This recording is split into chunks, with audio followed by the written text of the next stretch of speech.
Hey,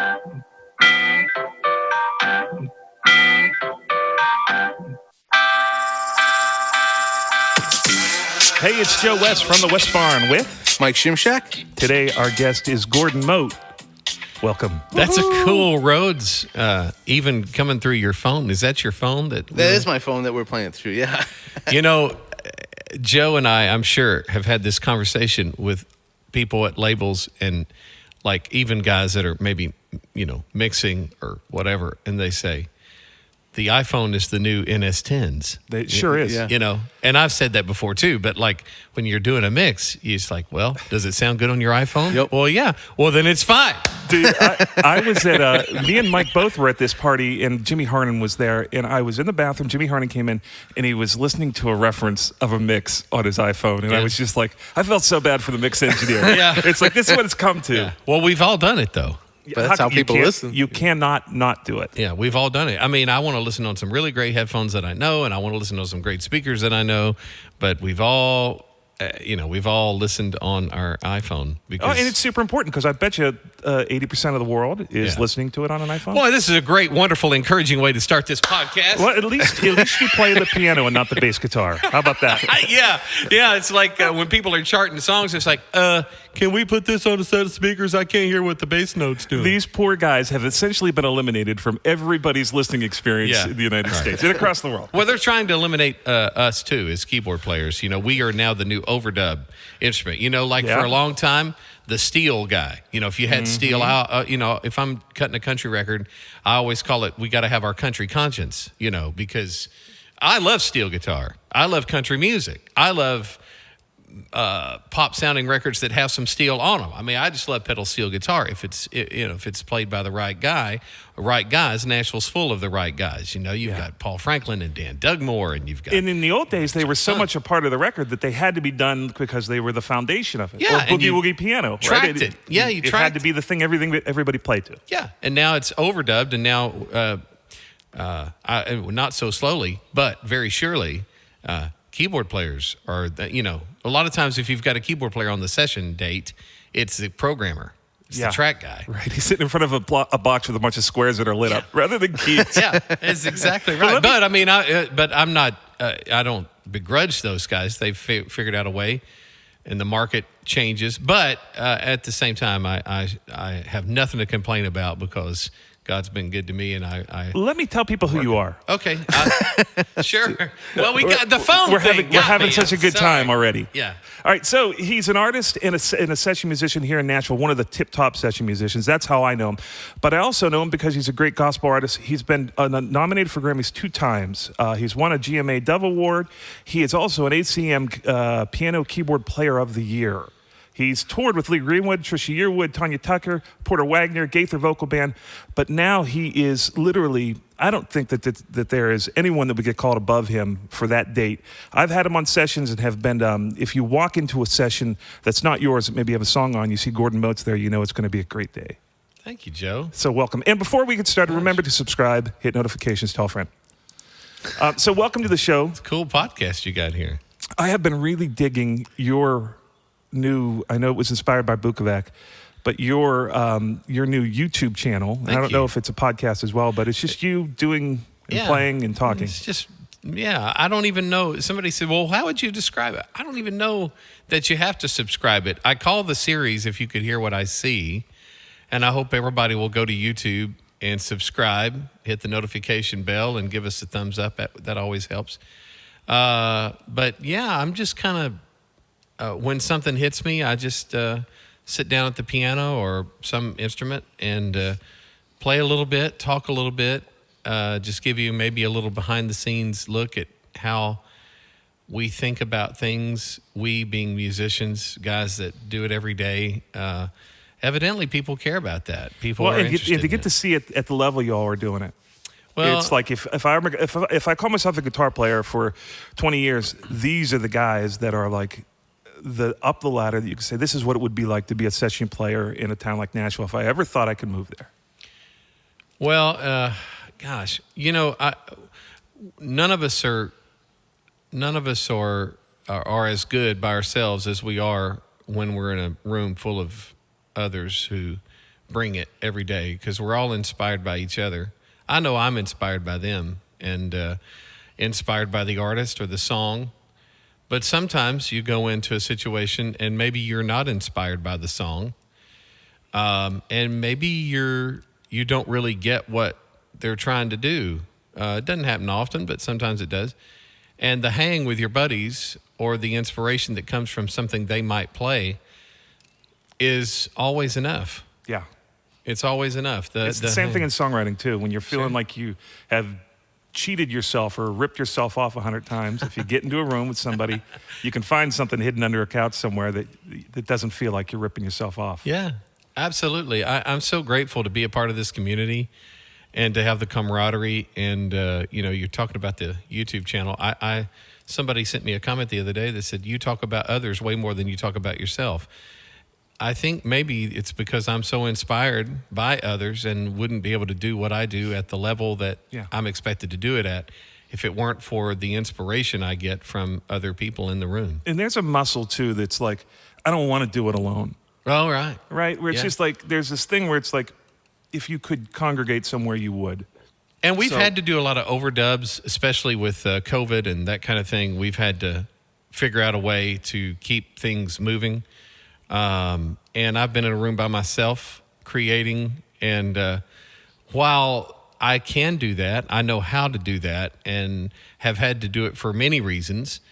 It's just not near as fun as doing it. It's kind of like being part of a church family. You can watch your church online. And it's so amazing. Our church has been doing streaming for a long, long time, way before the virus.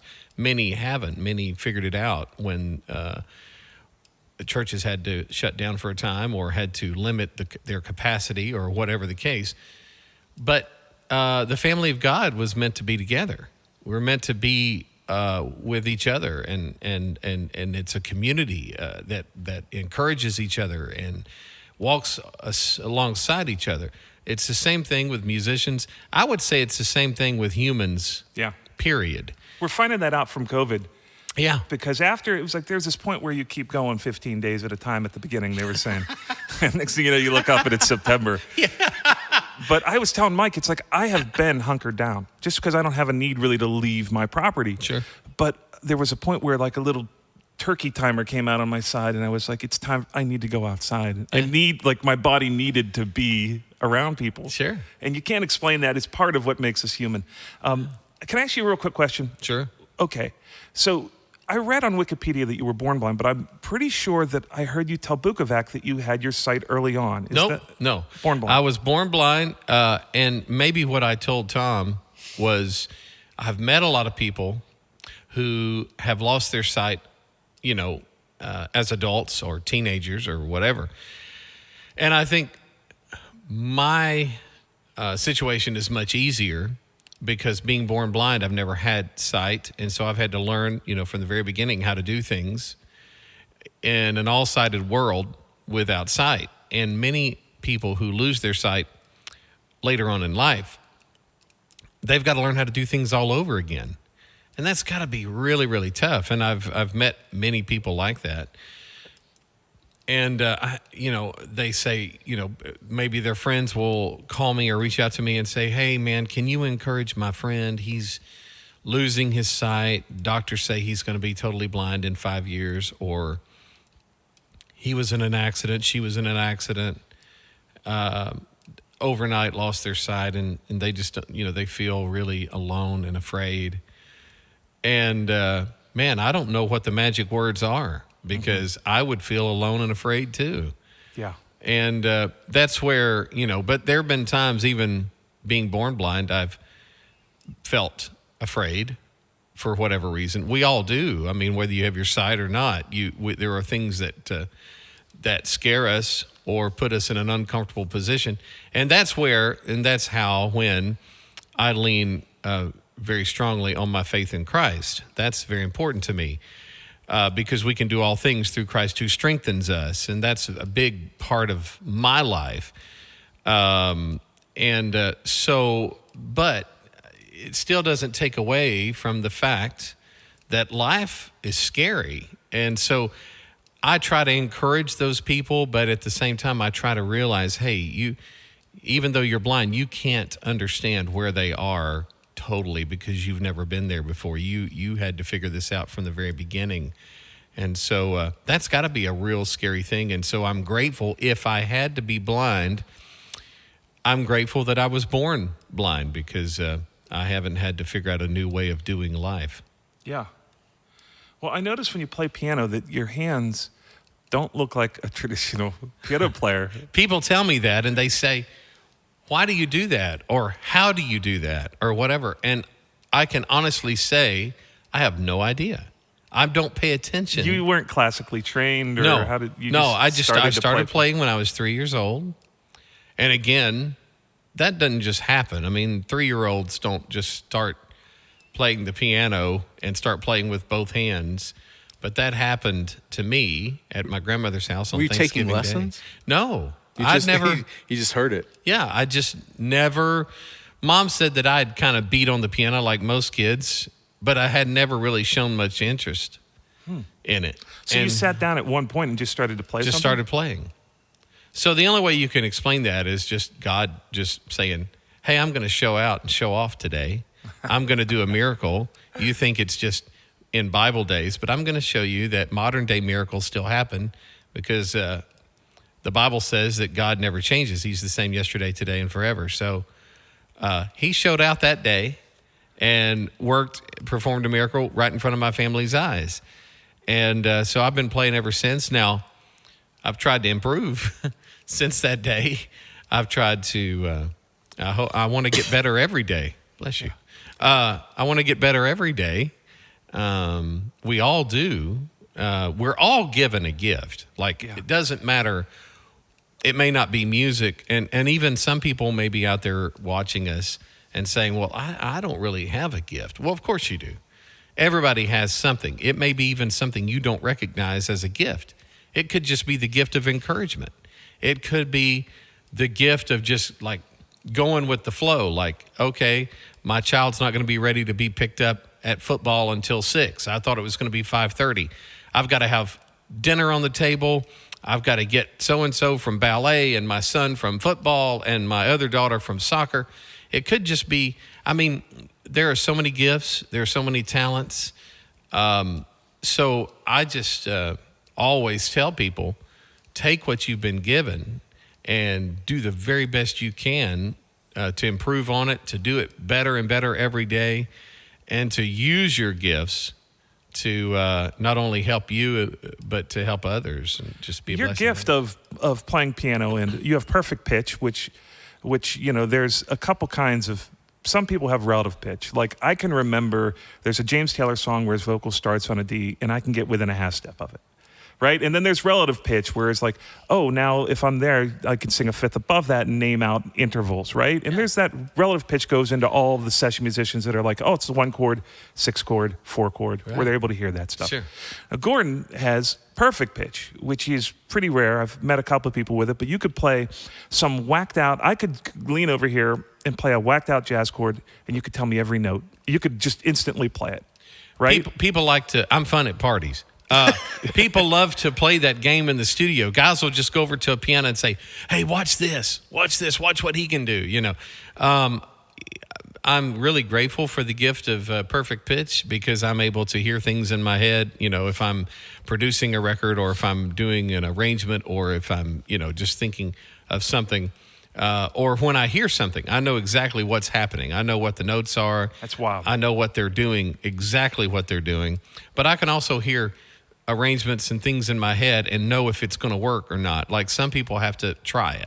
Some people have to, I wonder if I can hear it and know in my head if it's going to work or not. Now, sometimes you know that harmonically it works, but if you're producing, sometimes you want to hear the singers do it or hear, and sometimes it's not near as cool as it was in your head. Harmonically, it all makes sense and it works, but maybe it's not as, maybe it's too cool for school. Maybe it's not what we need, what the market needs, what the market will bear. You know what I'm saying? It's interesting. It's like, it's a perspective that, we all need to really kind of work it out. And it goes to, this is a question that is a sidebar to it. We all play off of the number system, and then we all read down through these charts. You can't do that. Right. So how do you, and do you know Johnny Neal? Yeah, of course. And Johnny Neal is a really great piano B3 player in town. Did he pass? I'm not sure. I haven't seen him in a while. An amazing player. Also blind. How do you guys do a session with 5 songs in it? Everyone's reading charts, and they're just going along with the chart. You've got to know these songs from front to end. Yeah, especially when you're doing demos, like How if does you're that doing work? 4 or 5 songs in 3 hours, you got to forget it as quick as you learn it, so you can make room for something else. How do you keep up with that? You just, I've just been given that gift of hearing it one time. And because, a lot of sighted people will say, oh, I could never do that. Well, if your career depended on it, you could. It's interesting what you focus on whenever your sight's taken away. You become acute and or focused on getting great at other things. Remember back in the day when we all had to memorize phone numbers? Yeah. Oh, yeah. Well, now we don't. We can just go to our iPhone and go to our contacts. Very true. And now we don't have to remember phone numbers. But if we had to, we could still do it. It's kind of the same thing, I think. We just use those senses that we, I have to do it. And I'm very blessed because that's a gift that God's given me. And if a chart makes sense, musical sense, it's much easier. If it doesn't make sense, if the arrangement's really whacked, then it becomes more of a math problem, but you can still memorize the numbers, but it becomes more of a math problem than just playing the chart down. Right. And what are you doing? Like when you're playing along, does it bug the living daylights out of you when the bass player's, his E string is 3 cents flat? Yeah. Well, or if the piano's going out during the day. Yeah. That's another thing I see you. It's very cool because you're talking about I love this piano. Oh, yeah. Whoever set this one up really, really good. And you're talking about the action of it. Yeah. Whereas, that's not something that many people really think about. And you're like, well, look, I could do this on this piano. Yeah. Right? Yeah. Do you remember the video this was? I think it was at Ocean Way maybe with Book. Oh, this maybe. is before his program. Was it on the Blake Shelton record? Oh, I don't know when what he record came it was. in and... It was, Yeah, you were finishing a take, and I don't even think you knew that he was recording. Yeah, Tom likes to sneak in with the camera sometimes when I've got my headphones on and I'm so dialed in, and I'll take my headphones off and there he is. And it's like, where'd you come from, you idiot? I love me some Tom Bukovac. He's one of my dear friends. He clearly loves you, too. Yeah, clearly loves you. Great respect for Tom. Yeah. But, there are a lot of pianos in town that are better than others, And guitar players are so lucky because they can take their stuff wherever, they can. That's true, right? And piano you can't players take your grand piano anywhere, right? So, you've got to deal with it.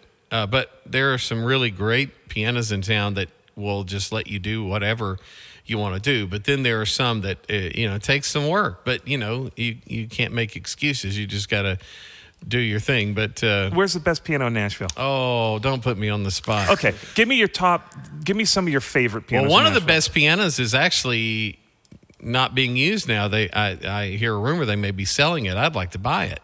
The Tracking Room used to be one of the great pianos in town, and it's very special to me because some of the first really big songs that I played on were at the Tracking Room. First #1 country song I was ever on, I recorded on that piano at the Tracking Room. Alan Jackson? Where Were You When the World Stopped Turning? Yeah. His first #1 country song I ever played on. And that piano, all those early Rascal Flatts records were cut there.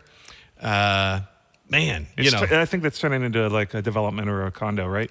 It's something, which is very, what a shame. A lot of those first Blake Shelton. And you liked that piano because it was fast, because the tone? Everything, and it was in the perfect room, too. Uh-huh. I remember we did a Lone Star record, and Justin Niebank wanted to move it out into the big room because he wanted the drums maybe to be, I don't remember exactly why he wanted it out of that room.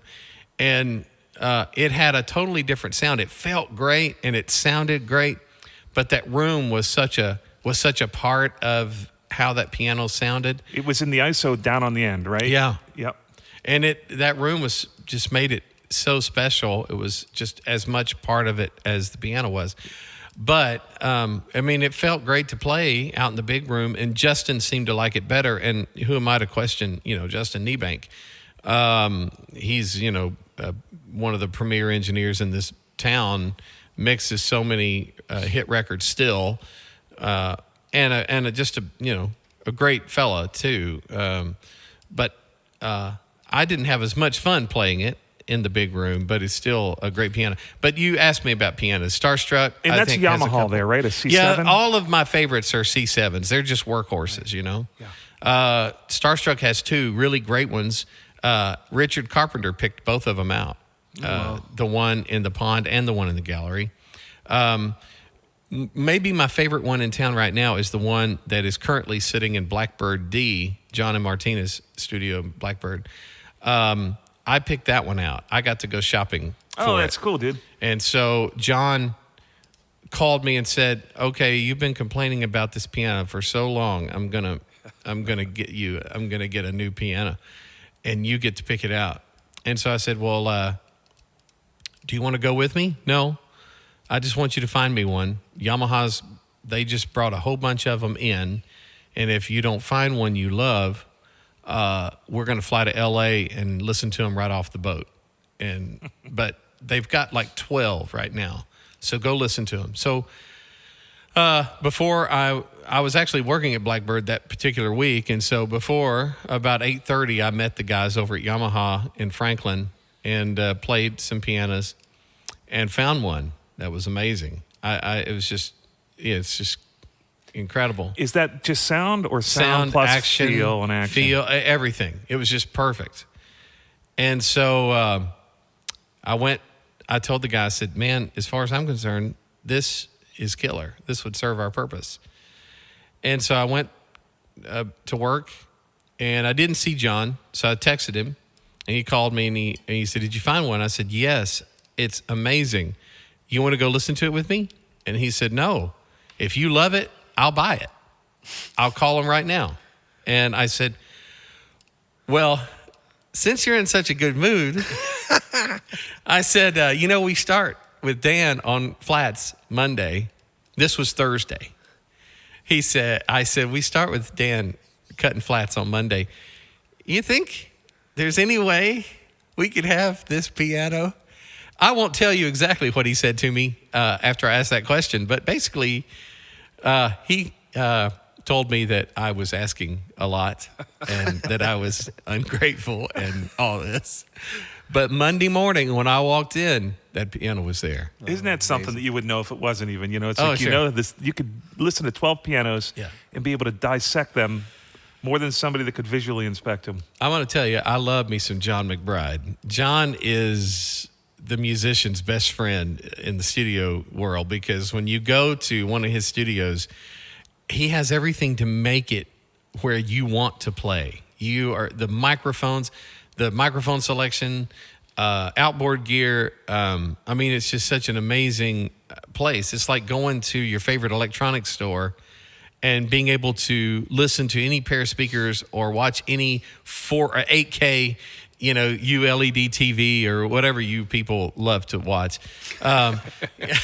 It'd be like that, And so John, when he was, the C room there, they use for all their Atmos and their surround sound and all that. When he built it, I think he first built it for George Massenburg, but when he first built it, he called me and he said, "Hey, I want you to check out my new room." And he said, "Do your thing where you walk around and snap your finger and just get a feel for the room." So I'm walking around, and he said, "You shouldn't be able to hear any walls, you shouldn't be able to hear anything." And I heard something, and I said, "What's this?" He said, "Oh, it's a mic stand. Dadgummit. Got the mic." So he moves the mic stand, and so he says, "Well, come on, do your thing. Snap your thing." And so I keep doing it, And I ran into the wall, and he goes, "It works! It works!" He was so happy. And so anyway, he wrote an article about it in Mix Magazine, and so and all Martina could say was, "John, you're so mean. You let him run into that wall. But honey, you don't understand my rumor." So anyway, I love John McBride and Ocean Way A. Their piano's killer. Yeah. We finally, after a lot of complaining, got a new piano in there. I think me and Steve Nathan just wore Sherry out back in the day. She's not there now, but Pat McMakin runs a great show over there, and the Castle is still great. There's some really good pianos around. Wildwood, oh my gosh, Brandon Harkin's place. That is a special piano, and I use a place called Beach Creek a lot. It's over in Brentwood. It's a small place. Yeah, I've heard of that place, and it's fantastic. They have one of the best Rhodes. They got a great Wurlitzer. Their B3 is in really good shape, but their piano, it's just like butter. It's so good. So there are some good pianos. There are a lot of bad ones too. But hey, I'm just happy to be working and grateful to be wherever I am. Well, you're the kind of guy that if you're doing a date, you better have a piano there. It's like, you're going to get more mileage out of the session. You've got so many great piano melodies, and you were doing this beautiful thing on one of the videos I saw where it's like your left hand is just, I've never seen anybody play like that. It's like there's no separation in melody from your right hand. Your left hand can be just as melodic, which is not usual. Thank you. Which leads to a bunch of big old signature piano parts that you've played on. Well, thank you. People will say, I've gotten this question asked, like, how do you decide what you're going to play on your video? I never think about it. I just turn the camera on and start playing. Like, we were just talking to Mark Hill about this. This is what makes people like savant level players versus everyone else. I love Mark. Man, what a player. Mark Hill. Goodness gracious. Right. You had Mark Hill on your podcast? Yes. Why do you need me then? Goodness gracious. We're trying to get that level of crew that is just like, there's an artistry that isn't everyone trying to beat on their guitars and write songs. It's like, that's the reason they hire these guys, is because there's so much new intellectual property that comes into your song. Well, Mark is amazing and great guy. You know, what makes it special, what makes living in this town special, is not just the level of musician that you get when you hire Nashville guys. I think this town is the home of the greatest musicians in the world. I agree. And that's why producers come here from L.A. and New York. Nothing against the L.A. guys or the New York guys, because there are many of them who are amazing. I've played with some of them. They've come here to record along with us, and just amazing brothers. Awesome. But man to man, as far as numbers go, I think this town has more world-class musicians than any place in the world. And I'd argue that with anybody. But beyond that, we are a family. I mean, we care about each other, and there's just some really great people of character that play in this town. I mean, you're always, from time to time, going to have a bad apple in We were talking about that with Mark, too. We were saying out of the thousands of guys that have been through that circuit, there's only, like I was thinking, I said, I can only remember 2 that I didn't enjoy. Right. Everyone else you enjoyed. And that was like, go to another city and try to get anything close to that. Yeah, I agree with you. And we genuinely care about each other. And I think that's one of the things that was so special about when the town started opening back up after COVID. And we still have to, there's still protocols and Amber still checks us at Blackbird, and we get checked whatever studio we go to. But I love to kid with Amber because, like the other day, she said, "Oh, you're 97.1." I said, "Amber, tell my kids I just keep getting cooler and cooler." But so there are protocols. We wear masks when we need to, and when we, especially if we might be on a date with someone who may have a compromised immune system, or someone who's had some sickness in their past, or who may be older or whatever. I am the guy who comes in. I just want to do whatever's going to make everybody comfortable. I'm not wearing a mask right now, but I will and don't mind doing it. I think that we've made too much out of it being a political thing. I probably am more conservative than some, but I think when it comes to wearing a mask and COVID-19 as a whole, I think we need to be very careful about making the people we are around know we love them and appreciate them and respect them. And if they feel better, if I'm wearing a mask, then that's what I want to do. Because it's not about my agenda. It's because I don't have one. And I'm so sick of this being a political issue. Let's make sure we treat each other as we want to be treated and love each other. And man, love goes such a long way. Well said. Yeah. That's great. And that's half of it. Like my wife and I got into an argument this weekend. No, I say it ain't And it so. I thought my wife and I were the only ones. Very rarely. We argue very rarely. Well, my wife and I never fight. We don't. I don't know that we've ever had an argument. Wow. Seriously. We have intense moments of fellowship from time to time. But Well, we had one of those intense moments of fellowship over the weekend. And it came down to the fact that I just couldn't figure out why she was mad. One of those things where it was like innate womanness and innate manness, and I just couldn't get it until I got to the point where it was like, I really want to understand what she's saying. Yeah. I want her to feel like I'm listening to her. Mm-hmm. And I feel like me and Mike can talk about anything politically because we have an underlying level of love and respect for each other. Sure. And then he can say things to me that a stranger couldn't say to me. Sure. So... Because you know how he means it. It goes right into what you're saying about that. It's like, I want you to know that I care about you and I want you to feel super comfortable. And if you start off with that, well, then you're gonna do pretty well all day long, whether you're talking about masks or whatever. A lot of people come into these sessions hot and they just start... Oh, yeah. Dumping politics on you, and it's a real drag because you're stuck there for 3 hours with them. Yeah, or a whole day. How about that? And I try to make things funny. Like I try to just go with it and try to make things where they're not tense. And that's only got me in trouble one time. Someone on a session said, well, I don't know what you think is funny about 200,000 people dying from this virus. Well, I'm not sure what the numbers are, but I wasn't saying anything was funny about that.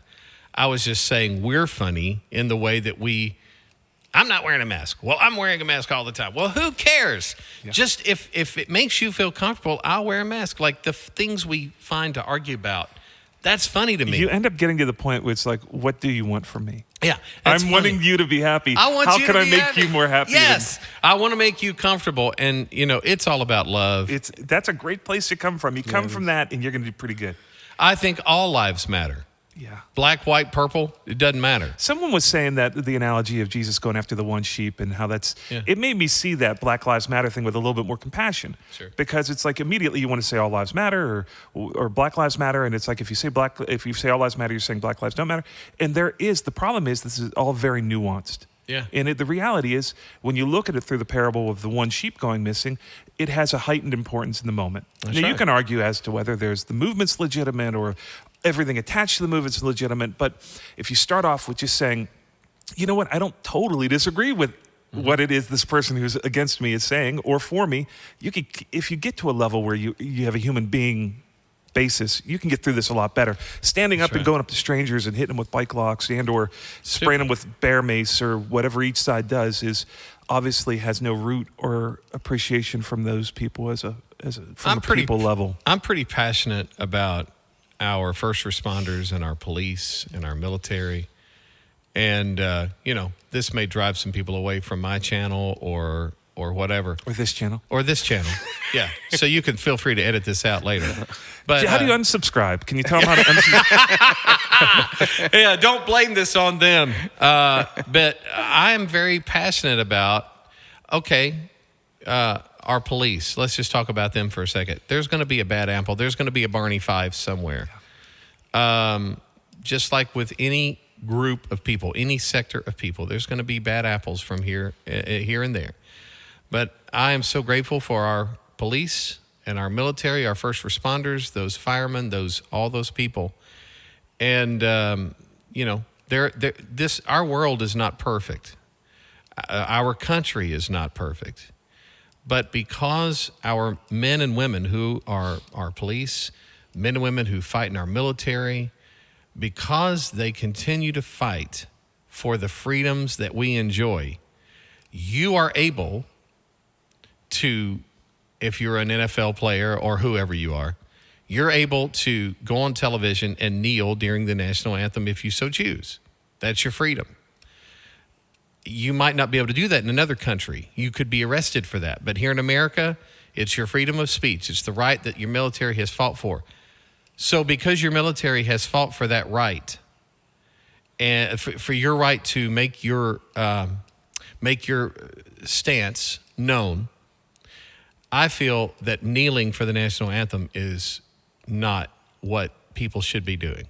I feel like we should stand and honor our military. We may not live in a perfect society, but it's not their fault. They're fighting for the freedom so that you can express yourself. So not to honor our military during the national anthem, I think is a slap in the face to our military. And I don't think you've got people, men and women, fighting on the front lines that believe just like you believe. If you believe that you should be kneeling and you don't think our society is perfect. So to honor those people, I think we should all stand for our flag and stand for the national anthem. I think there are other ways to say things aren't perfect and other ways to make our feelings known, but not to honor our military, men and women, when the national anthem is played. That is something that I don't have any patience for at all. Well, that's the beautiful thing. It's like no one's going to go out onto the field and drag them to a prison because of that. But it's because the military fought for that freedom, and you're dissing them. So anyway, yeah. Well, I don't think on the same respect, I don't know if you'll agree with this. I think you should be able to burn a flag. And I think that I hate it, and I would never do it, and it would make my blood boil. But I think that it's part of what makes people great is that they can do this at the football games. And I can have a decision to be like, man, I disagree with them. But it's like I want people to have the right to say things that are super difficult that I don't like because I want to be able to say that. Yeah, I don't want it hidden. I think we're saying the same thing. I think if you choose to kneel, that's your decision. If you're someone who has a platform or you're someone who watches that at home and you agree with their stance, that's your freedom. But the reason you have that freedom is because you live in a free country like the United States and you have a military that has fought for that. So that's true. Yeah, I think we're all saying the same thing. Well, and I'm a big what I do at from 12 a.m. to about 4:30 every morning whenever I'm laying in bed scrolling through my phone on YouTube. What I'm doing is I've got these First Amendment audits and Second Amendment and Fourth Amendment audits. I watch them, and I watch police brutality videos. I've watched them for years, and I've always really I would be on the same side as Antifa. I feel like, okay, respect the police. I used to be an EMT, and I'm conservative in nature. But, you look at those, I used to watch all those, and when I saw this video with, who's the guy the most recent one? That started this whole... Oh, Floyd, yes. Yeah, so Floyd. Yeah. When I saw that, I just thought it was another video that came on my timeline because that's what I watch. Mm-hmm. And then it blew up into this thing. I would hope that I want to mirror what you said, which is we need to shine the light on bad apples. Yeah. We have to hold people accountable. People have to lose qualified immunity. You shouldn't be suing the city of Chicago. You should be suing that guy so that he knows that he can't do that again. That broke my heart. It broke everyone's heart. It broke my heart. But I don't think just because that happened means all police are bad. It's a crazy leap. But, there's a conversation within that, which is I have certain parts of my heart that go out towards it's a nuanced thing where it's I am more conservative or libertarian or constitutionalist at base. Yeah. But the reality is I don't totally disagree that there should be action. It's just it gets into this tornado that we are currently in. I wish that we weren't so divided. This country, I believe, is more divided than it ever has been. And it's because people like you and I haven't been just sitting down and having these tough conversations and saying, you know what, I don't agree with everything that they believe, but I can see their side. Right. And I do agree with a little bit of that. And there's so much hurt. And I think the best way that hurt can be healed is by love. by us loving and respecting one another. And it's even okay. It's okay if my wife and I don't agree. I still love her. We've been married 28 years, and I know there are things that we haven't agreed on all the time. And there are times when, if I think about it after the fact, I'll come over to her side, and she, I'm sure, feels the same way. I think we just need to listen to each other and be willing to say, you know what, I think I'm wrong about that, or I think even though I believe what I believe, I see your side. It's the same in the recording studio. Oh, you it's have the to be exact able same. to. You have to be able to back out of committed positions. Yes. When somebody wins you over with Your a creative idea's better idea. than mine. Or it's songwriting, which Yeah. is like, I know I was really telling you we've got to do this thing, but you know what? I need to find a way. How do I extract myself from a convicted position and be able to say, hey, you were right? Because that's a tough thing to do in politics and music. Yeah. If you're producing, and I've started doing a lot more producing these days, you were talking about Grammys before. Not only have I lost 2 Grammys as an artist, I've lost 2 Grammys as a producer too. So, Congratulations. my son told me we were in Los Angeles, and I had taken my oldest 2 and my sweet wife to the Grammys a couple of years ago, and he said, "Hey, Dad, you need to get a shirt that says 4-time Grammy loser. I think that'd be really nice." So, but yeah, the kids keep you humble. But yeah, as a producer, especially in that capacity, I'm the guy. I want to be the guy all the time, and I think I'm becoming more and more this person. And it takes some discipline and prayer and a commitment of sorts. But I don't care at the end of the day if it was my idea that won the day, because if I'm producing, my job is to make sure everybody's collaborating and everybody is bringing their best to the party. And if that's happening, then whoever has the best idea at the end of the day, everybody wins. Sure does.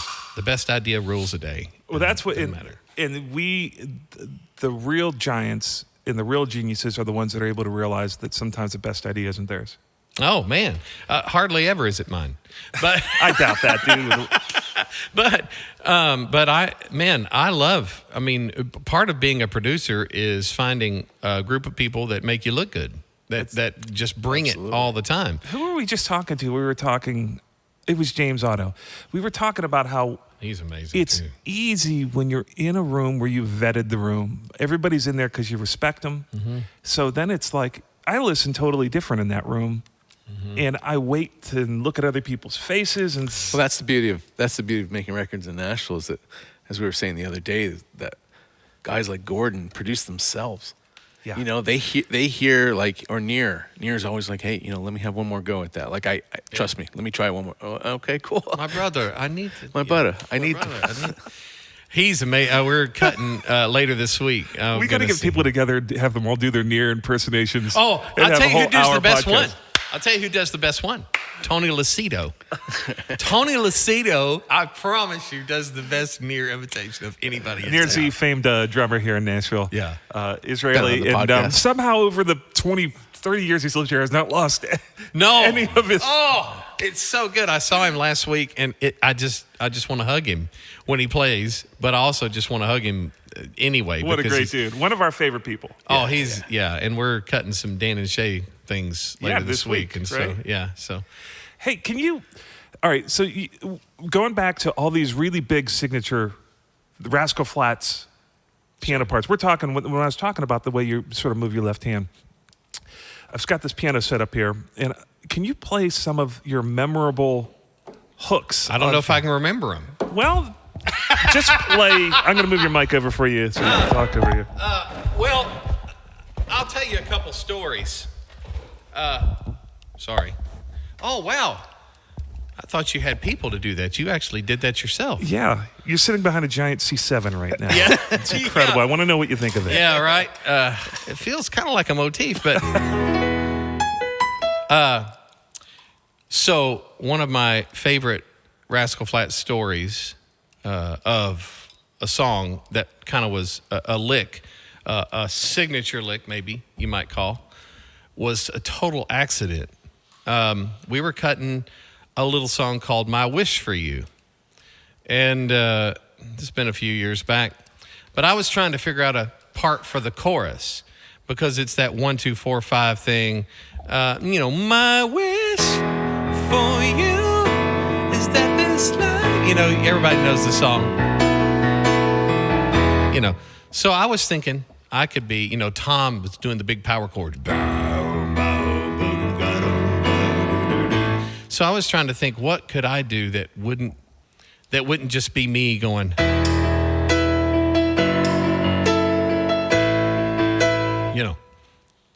Or, something that would set it apart and maybe be another piece of ear candy. Engineers like that. They don't like everybody playing the same frequency. And so I thought, well, maybe I could play something like this.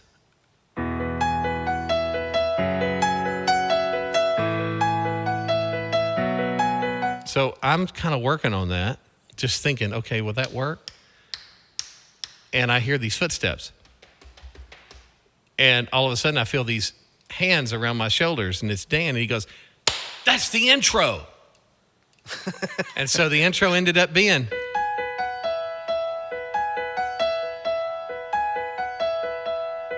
Then,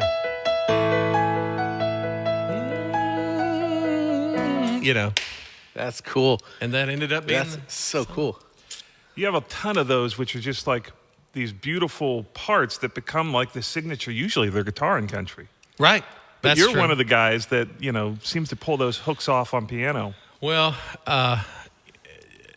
again, I've mentioned Dan Huff several times. He made a huge impact on my career. I'll talk about three guys, producers. Frank Rogers, who's brilliant. We went to Belmont together. I got to know Frank and Jessica, his sweet wife, when we were at Belmont. And Frank's done a lot of artists, everybody from Brad Paisley to Josh Turner to Darius to, Trace. He's done a lot of big records and wrote a lot of big songs. Frank's that guy that says, man, you can't get too far out of the box. You just can't. We were doing a Brad Paisley song, I'm Still a Guy. Do y'all remember that song? Yeah. Mm-hmm. Well, I was just goofing off because I thought the melody sounded like a music box. And so I had this little sound on my synth rig, and I don't have it here, but I just did that.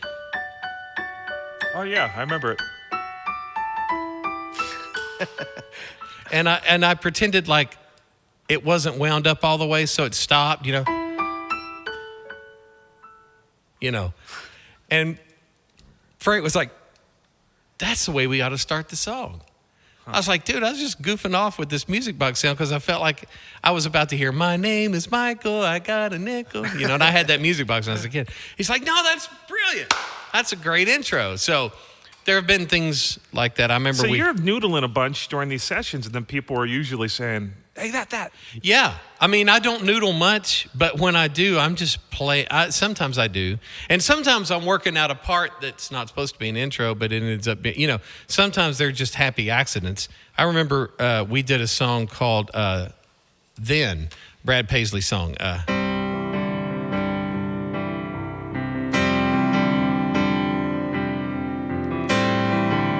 And Brad had played it for us on his guitar. We were cutting at the Castle. And at the end of the song, he's like, "Okay, Gordo, I need an intro." I was like, "Well, you just played it." He was like, "I didn't play an intro. I just started it cold." I said, "No, the thing you played on the out." He's like, "What did I play on the out?" And so I went to the piano and I showed him. He's like, "I played that?" I said, "Yeah, you just played that on the out." So he had to play the whole song again to get to, I don't remember playing. And he played the same thing. I was like, that. He's like, that's an intro? I said, "I think it is." He's like, "Wow. Well, I don't need you." we did this too. I could tell story after story after story. What's some of your favorite, even if you didn't write them, Like when you were playing that Paisley thing and it was so blocked out, like so many producers don't want you doing that, No, right? Because no. it's like they got guitars down there, they Yeah. got banjos down there, not Yeah. banjos, but they got other mid-rangey instruments. Yeah. So do you shift yourself? You listen to the band you're playing with and you're like, you know what, there's Yeah. so much meat in that 400 hertz that I'm Yeah. going to try to play parts. Yeah. Or if I'm starting it out, I know I can, but like different producers like different things and different artists like different things. Yeah. But I knew that Brad would like They all that like big because hooks. he just played it. He just played it himself. I remember talking about a happy accident, and noodling. Shannon Forrest is one of my favorite drummers ever, and we kind of came up together. And, Shannon's a perfect example of, we're brothers. We don't believe the same things all the time, but we love each other so much. And we put that aside because our love and respect for one another is greater than, hey, we can disagree on this and still be friends. And we were doing a Josh Turner record a few years back, and Shannon was just...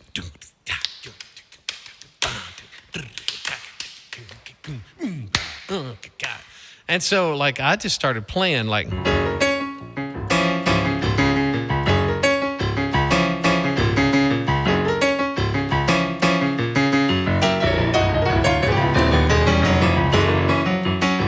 And Frank was like, "What is that?" And we were like, "I don't know." So that's how easy it is to be a producer in Nashville, is to have guys just in the other room doing that. Geniuses around you.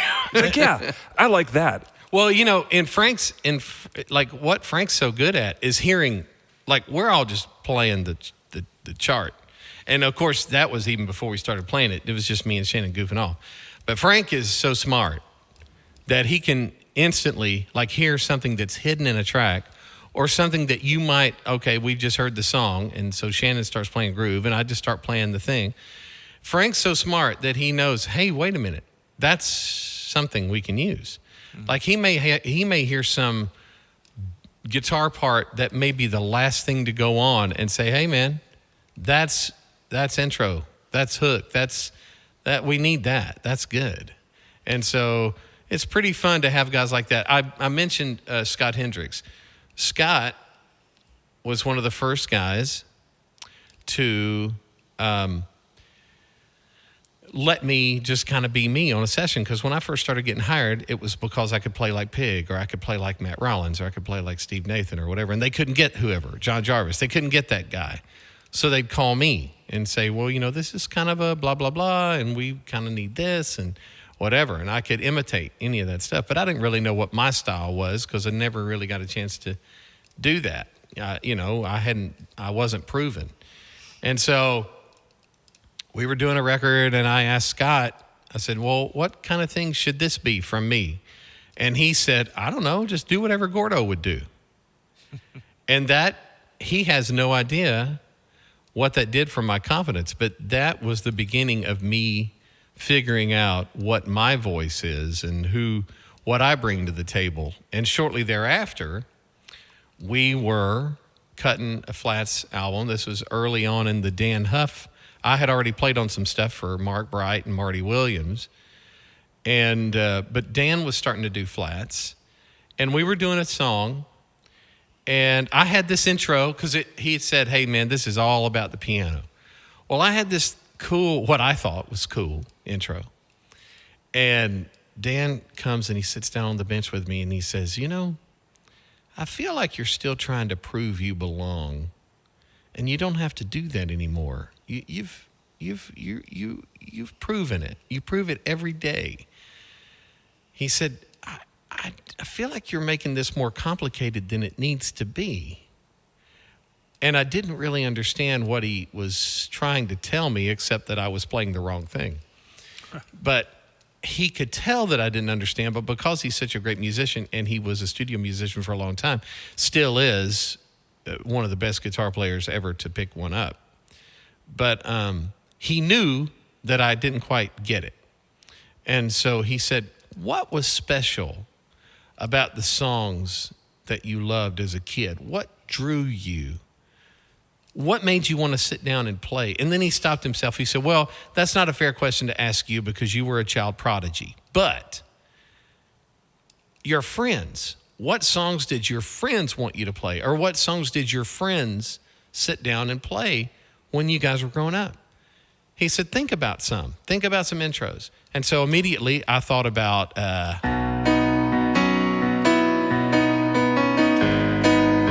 Journey, all the Jonathan Cain. Everybody played those songs. They're all simple. And you're not like overwhelmed by the difficultness of it. And you're not intimidated by it. He was like, that's what you need to bring to your thing. You need to think in simpler terms. He said, there are going to be times when you need to show everybody that you rock and you can come up with complicated stuff and the wow factor needs to be high. He said, but in country pop radio, he said, and in commercial music, more than not, you need to be that guy that plays something everybody remembers because they think they can actually play it. And they'll try to play it. And it needs to be simple enough that they can sing it or play it. Do you remember the song, the Rascal Flatts song it was? Well, we were working on that record that had My Wish for You in Ellsworth, Kansas. And we might have been working on Ellsworth. And that intro was, it ended up being.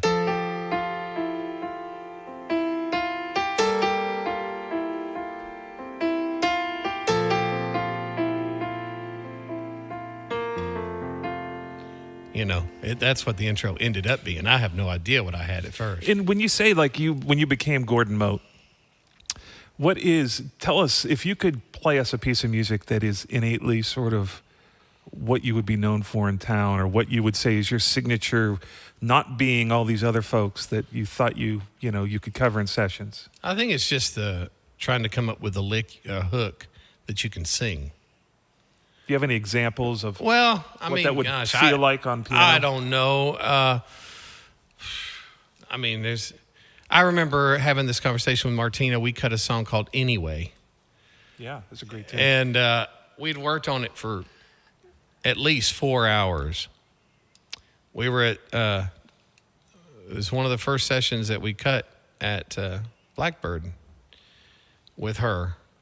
We did that whole Timeless record. I think it was right after Timeless. And Paul Worley was producing, and Paul's brilliant. And we'd worked on it. Then the catering was there, and so we had dinner, and we came back, and Martina comes over and sits down on the piano with me, and she says, we've got everything about this song. Everything about this song is right. We just don't have an intro. We just don't, I can't get into it. And she said, you sing, how would you want it to start? I said, well, I think we've been all the way around the world. I don't even think it's really about the intro. I think it's just about us setting you up. I said, maybe it's just about me setting you up. And she said, well, what do you mean? And so I just played.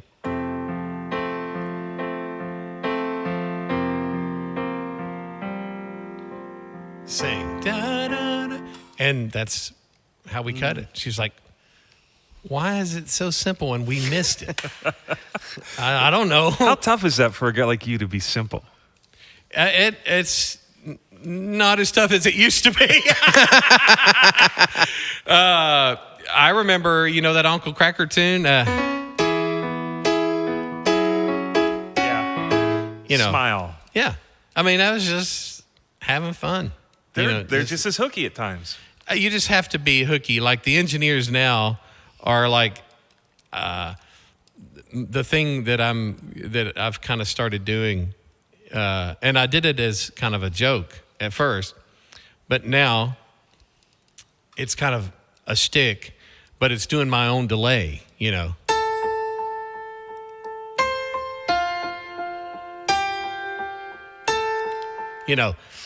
because I heard something on the radio and the delay kind of got weird, and it was supposed to be something like that. So I just started doing it myself, And a lot of times they just want you to do eighth notes anyway.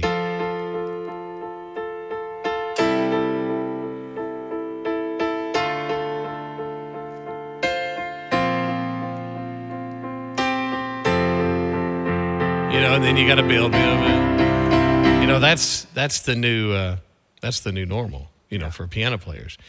So it's always fun when you can actually these days play a melody. I mean, I grew up listening to David Foster's. You know,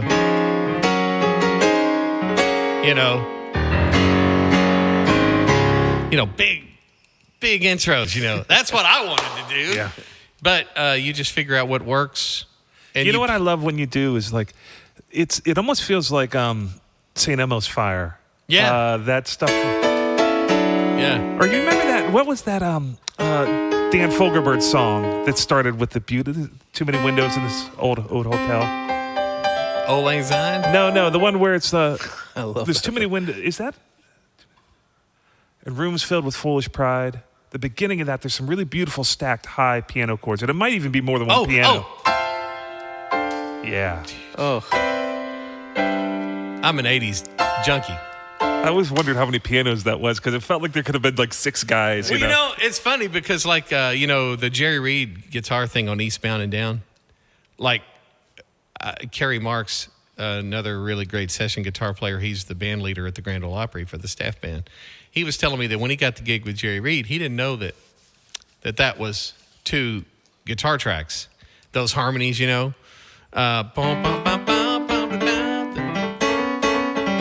Oh, yeah.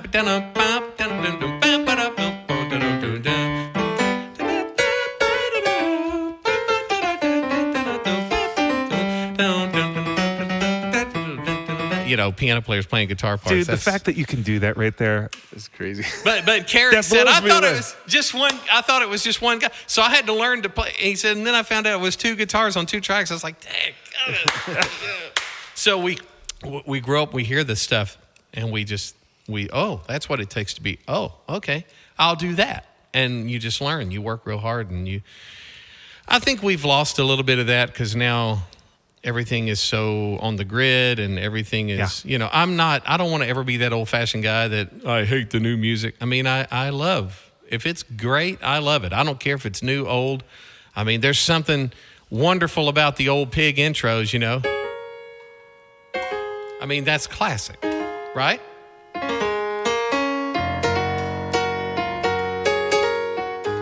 That's cool. You know, that's classic, right? Yeah.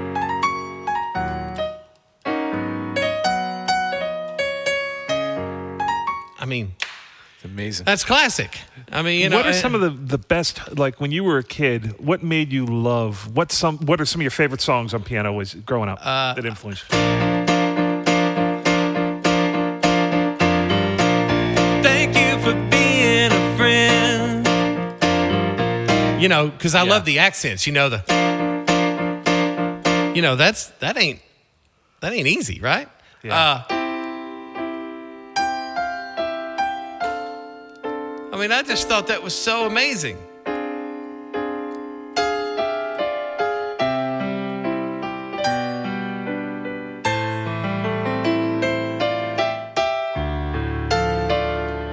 Yeah. I mean, that is brilliant. That's a long intro, but it's brilliant. And all that Michael McDonald stuff, you know. Oh, yeah.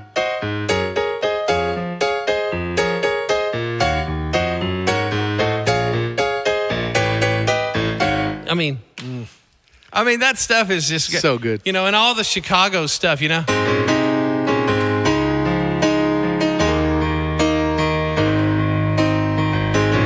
You know, and then the key change.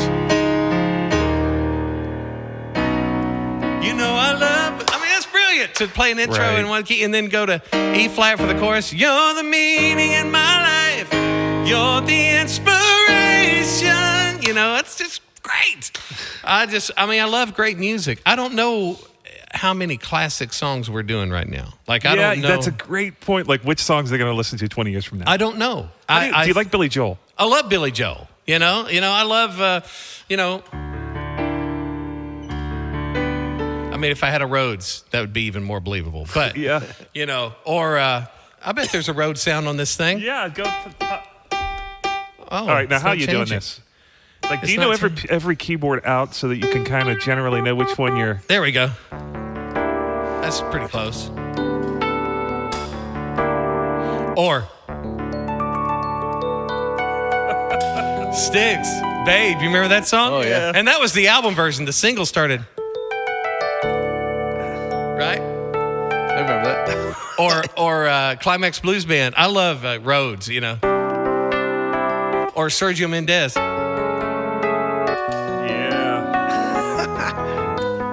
I mean, I could play intros all day. I wanted to be that guy that came up with that, and so that's kind of, you know, what I wanted to be. Have you done anything that you feel is sort of like that? Like on any of the records over the years, have you done something you feel is a super signature? No. You haven't. I mean, people would argue that maybe I have, and God bless them. But like, I think none of us really know the impact we've had maybe until maybe we're sitting out on our back Right. porch and our grandkids are playing in the yard and we're, you know, the business is, we're not doing it anymore. And then maybe then I'll look back and say, you know, maybe that was pretty good. Maybe that changed. Maybe that helped. Maybe that helped so-and-so. Yeah. You know, I know that, for instance, Dan and Shay,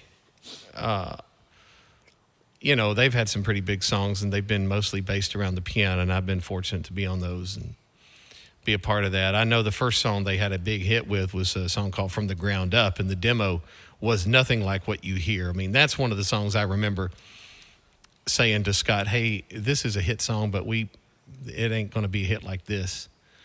And Scott having the trust in me enough to say, well, what would you do? And so we came up with, you know.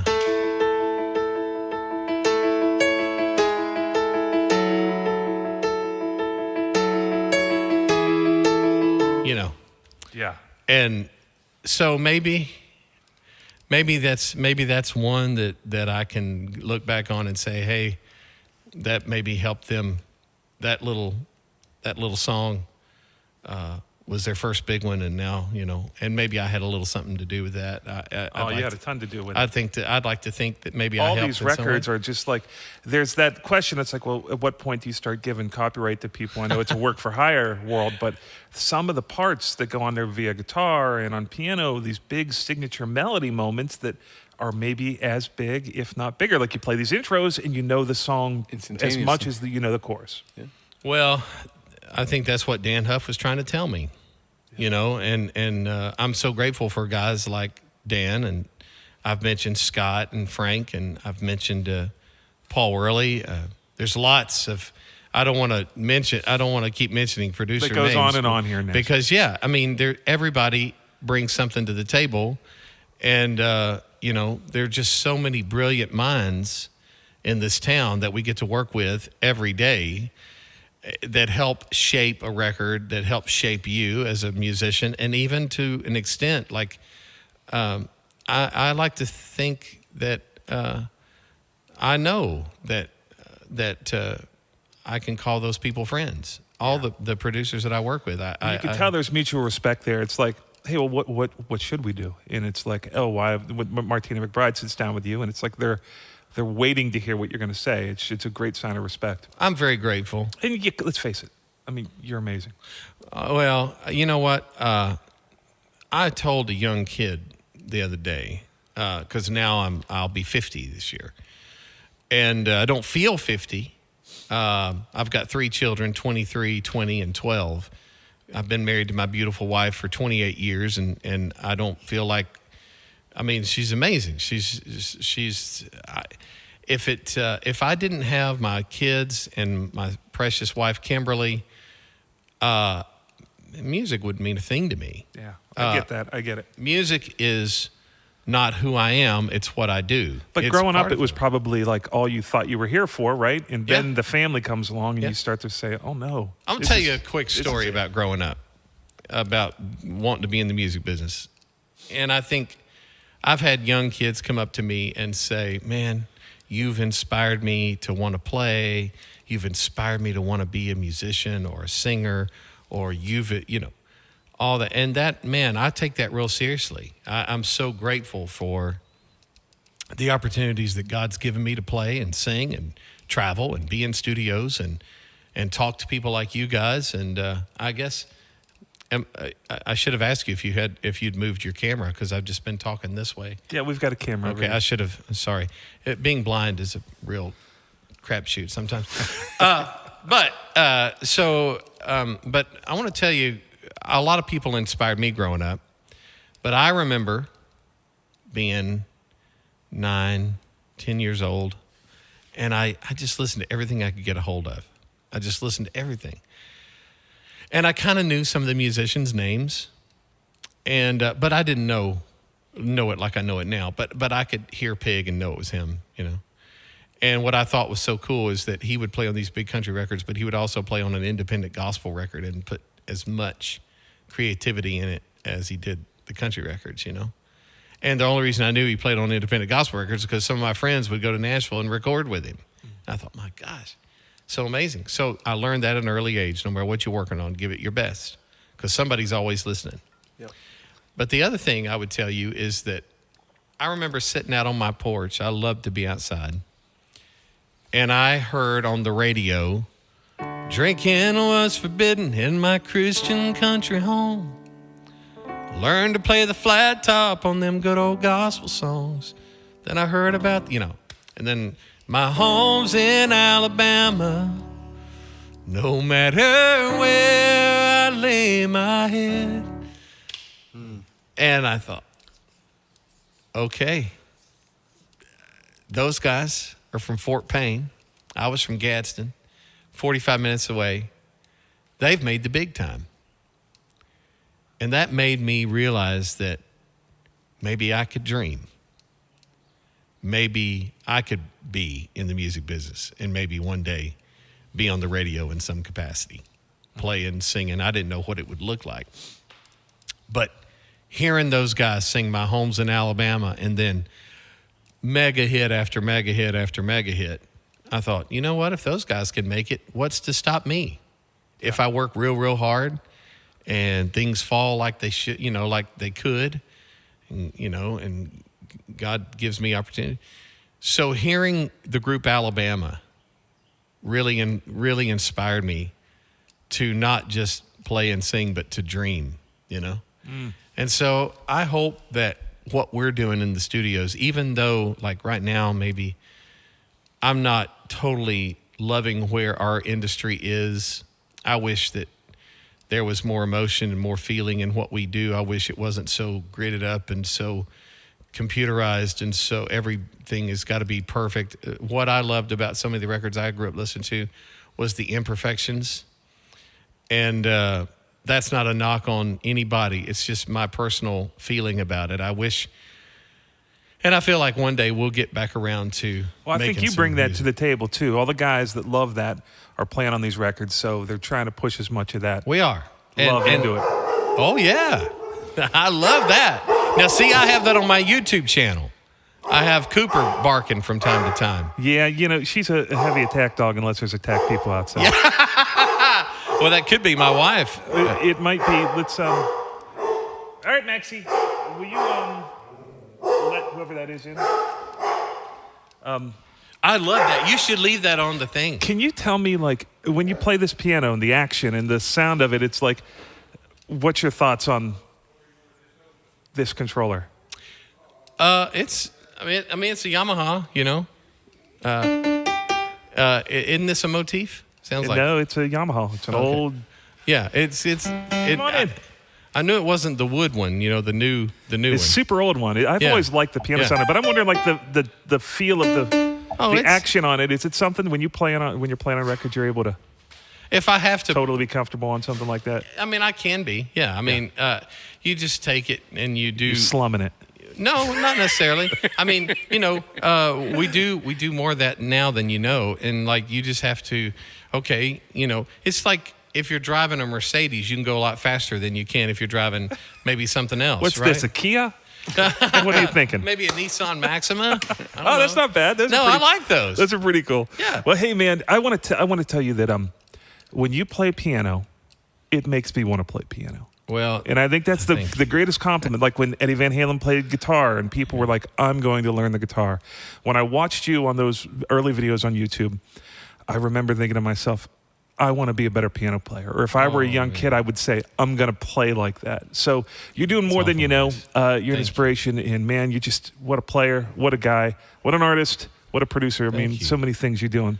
And where can people find you? GordonMote.com. You can go. We're trying to rework we are not trying. We are doing it, reworking the website. Yep. I went there today and it was like just a couple of dates or something, right? Yeah, and it's we're working on that. And you know, my travel schedule is much less than it normally is because of all this virus stuff and whatnot. But we'll get back up and running. But it's given me time to be home with my family, and I've loved that so much. There's nothing like time at home with your loved ones, and you just, you know, a lot of times what you think might not be a great thing turns out to be so much better than you ever thought. And so, you know, you got to take the good with the bad. But my YouTube channel, please subscribe. The series is called If You Could Hear What I See. You can find us by maybe typing that in or typing in Gordon Mote or whatever. We'll put a link down in the description to all this Please stuff. do, yeah. And are you doing sessions remotely from your place if people want to send tracks? Or? I've got I mentioned Beach Creek. It's about 10 minutes away from my house. Yeah. And they've got all the gear. They've got one of the best pianos. I take my synth rig over there if I need to. And so they've got everything, and I've got a wonderful engineer that I use all the time, and we go over there. And matter of fact, that's what tomorrow is. Tomorrow all day is Overdub Day. Well, we want to thank you for coming and hanging out and being an inspiration you are. And remember, you can get a hold of Gordon and have him sort of collaborate and play on some of your records. Facebook, Twitter, everywhere. His videos, which are fantastic. Instagram. On YouTube. Yeah, we'll get all that from you and put it down the bottom. That's Thank awesome. you all for tuning in. We're signing off from the West Barn. Thanks, Gordon.